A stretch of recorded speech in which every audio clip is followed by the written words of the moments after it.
Hello viewers, mister Manoj Sharma IAS किसी परिचय के मोहताज नहीं। उनकी लाइफ के स्ट्रगल की एक स्टोरी में न जाने कितनी शॉर्ट स्टोरीज हैं और ख़ास बात यह है कि सारी की सारी स्टोरी आपको उनकी ज़िद के आगे चाहे या अनचाहे ही नतमस्तक करने के साथ साथ आपको मोटिवेट व इंस्पायर भी करती हैं। उनकी एक स्टोरी का एक इंसिडेंट मैं आप सबसे शेयर करना चाहूँगी।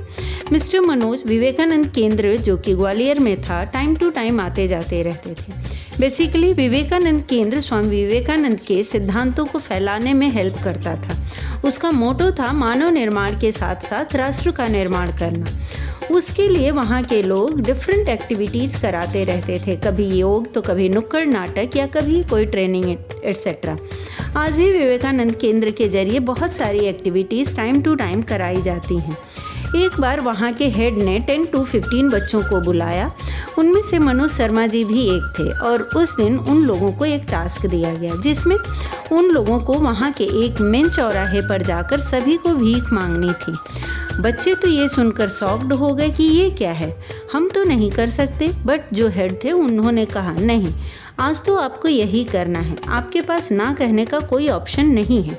जो जितने ज़्यादा पैसे भीख मांग कर लाएगा उसी के बेसिस पर उसको विनर डिसाइड किया जाएगा।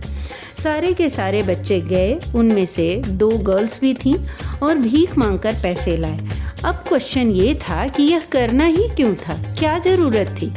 क्योंकि कबीरदास जी ने कहा है मांगना तो मृत्यु के समान है।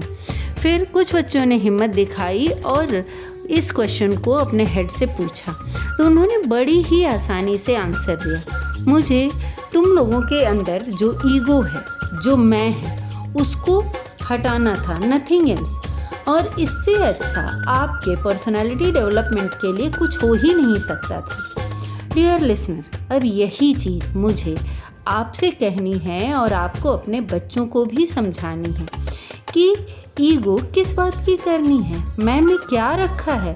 ऐसा तो है नहीं आप ज़्यादा अर्न करते हो तो आप दूसरे की फैमिली पे एक्सपेंड करते हो, या आपके या किसी और के दुनिया से जाने के रास्ते अलग अलग हैं। जब ऐसा कुछ भी नहीं है तो क्यों इन सब के लिए परेशान होना है?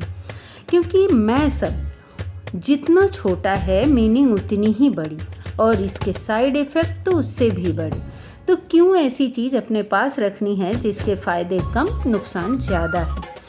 ये ईगो ख़त्म होने से आपके अंदर एनर्जी, कंपेयर ना करने की भावना और न जाने कितनी सारी नेगेटिविटीज़ बिना किसी एफर्ट के अपने आप ख़त्म हो जाती हैं। यदि आप ये ईगो वाला बंडल अपने आप मन में रखना चाहते हैं तो उसके फ़ायदे या नुकसान तो आपको फेस करने ही पड़ेंगे। Now choice is yours, with ego और विदाउट ईगो।